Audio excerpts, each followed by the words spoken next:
coronavirus, la pandemia, como siempre, las formas de hacer contacto abiertas para recibir sus preguntas, sus comentarios, sus opiniones. Vamos a la línea telefónica, ahí se encuentra el epidemiólogo Carlos Alonso. Doctor, gracias por aceptar esta conversación, bienvenido.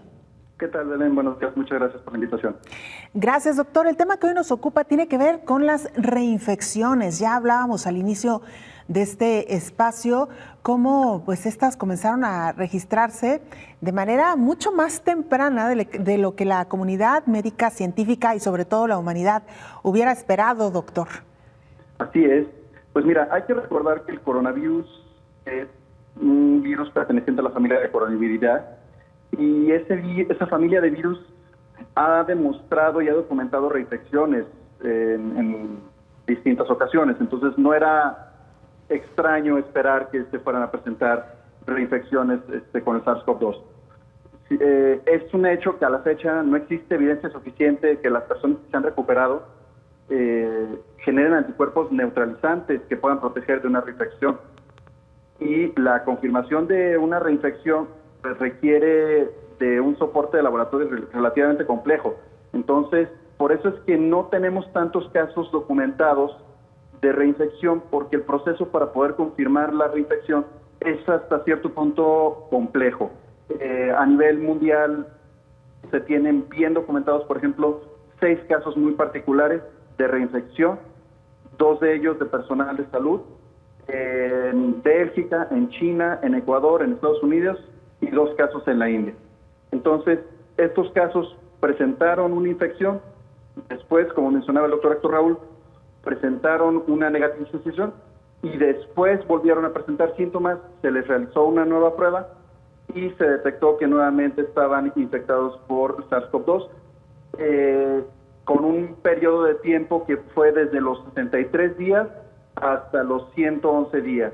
Entonces hay un margen ahí que se está presentando entre la primera infección y la siguiente infección. Entonces, ¿qué es lo importante para tomar en cuenta para poder determinar si efectivamente se trata de una reinfección o no? Pues primero habría que determinar que no se trate de la misma infección, de una infección prolongada o de que se trate del mismo material genético, pero ya no hay una infección, sino que todavía haya detección del material genético por parte de la prueba PCR. Entonces, lo que se hace mediante el laboratorio es hacer una secuenciación genómica completa del SARS-CoV-2 para determinar que se trate de distintos linajes genéticos, por así decir. Y eso es lo complejo, porque requiere hacer un estudio que no se hace de manera regular con la primera prueba y con la segunda prueba. Y en muchas ocasiones no se tiene un resguardo de la primera prueba y es por eso que no tenemos casos confirmados de reinfección en México, por ejemplo. Claro, y esta digamos, revisión, doctor, de la que usted nos está hablando, o prueba para determinar que se trata de un material genético distinto de lo que provocó la primera enfermedad, ¿tiene algún nombre esta prueba, este estudio? Se hace una secuenciación genómica completa del virus, así es, ese es el nombre de la prueba, y se busca, en inglés las siglas son SNV, es el número de variaciones de un solo nucleótido para poder determinar el clado genético o el linaje del virus como tal, y eso no se hace de manera regular, eso solo se hace cuando se está buscando específicamente en estos casos la reinfección para poder determinar que se trata de distintas linajes.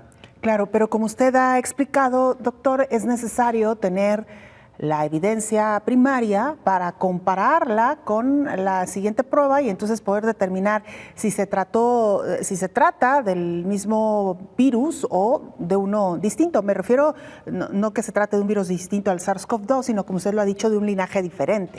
Así es, y eso es lo que ha complicado un poco, yo creo, en México, el poder detectar, en México y en el mundo, detectar si efectivamente se están presentando casos de reinfección, y por eso los casos de reinfección son muy puntuales y muy estudiados. ¿Cómo se tendría que resguardar la primera evidencia, doctor? La verdad me parece un proceso complejo debido a la cantidad de muestras que se están analizando diariamente. Requeriría de refrigeradores, una red frío bastante compleja para poder tener un resguardo de las cientos de miles, si no es que ya casi millones de muestras que se están analizando.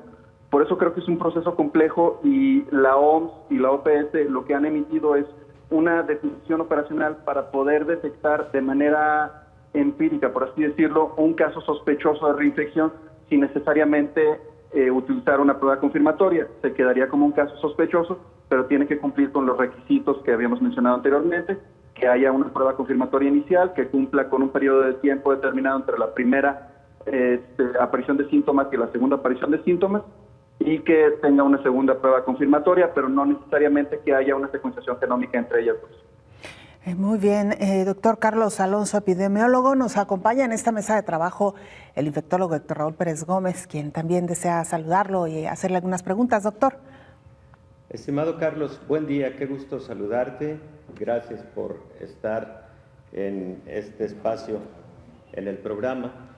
Bueno, yo estimo que el problema de las reinfecciones se puede convertir en un problema grave en la medida en que se pudiera confirmar que estamos en presencia de mutaciones mayores de este nuevo SARS-CoV-2, atendiendo al antecedente de lo que ocurre en influenza año con año, que son mutaciones menores y que cada 10 años o periodos aproximados pueden ocurrir mutaciones mayores. Creo que va a ser fundamental el estudio molecular de SARS-CoV-2 con propósitos de descartar un comportamiento similar, porque esto podría traer como consecuencia el que el diseño de la vacuna tenga que ser modificado anualmente como ocurre con influenza,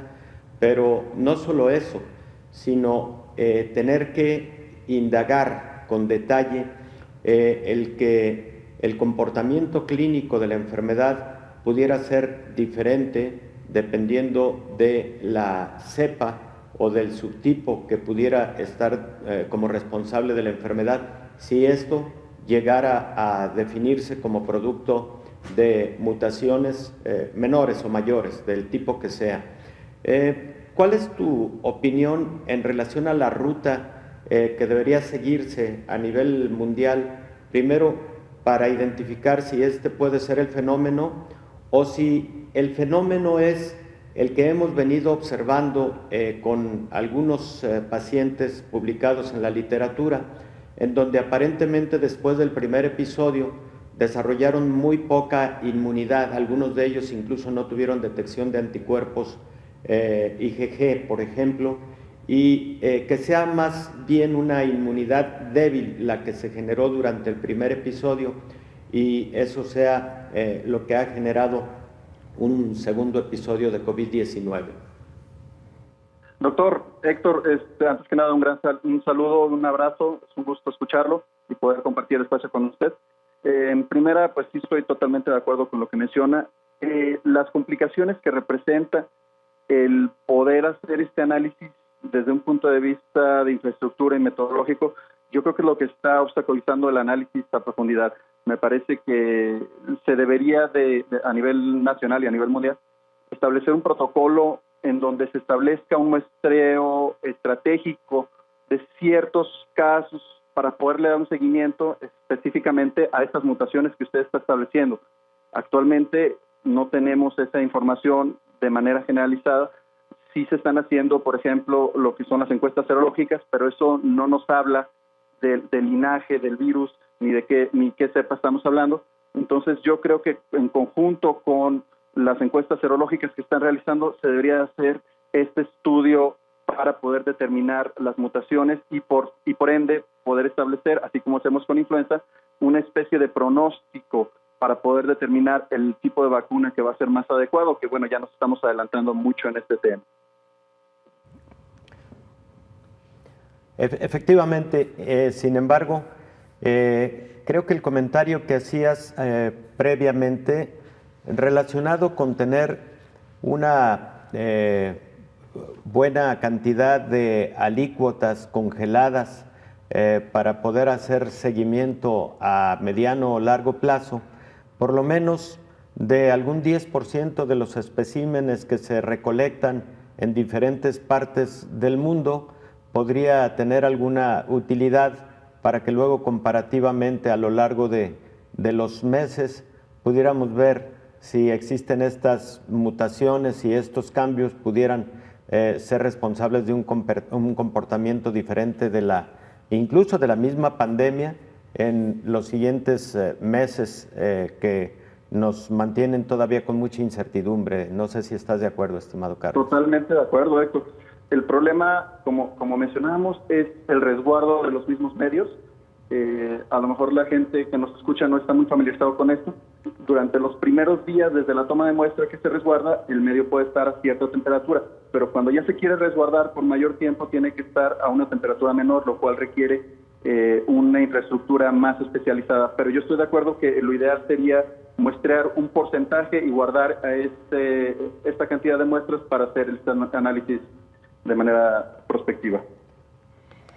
Muy bien, doctor Carlos Alonso, pues muchas gracias por sus comentarios, gracias también por aceptar esta charla, esta conversación, y por supuesto que seguiremos pendientes en que es uno de los grandes temas que hoy por hoy preocupa y ocupa a la comunidad médica, a la comunidad científica, las reinfecciones por SARS-CoV-2. Gracias, doctor. Que tengan buen día, muchas gracias. Un abrazo, Carlos. Igualmente.